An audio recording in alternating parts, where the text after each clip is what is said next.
Let's unlock the power of loops in Vibrante-Node so you can build dynamic repeating logic visually. Start by adding a for loop node to your canvas.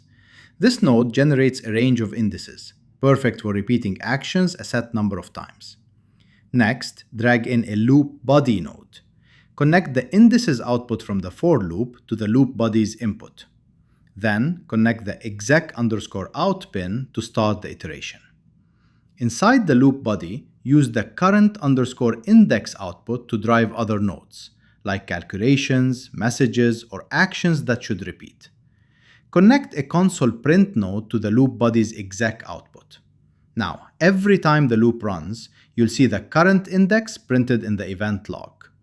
Want to stop the loop early? Use the break_condition input on the loop body.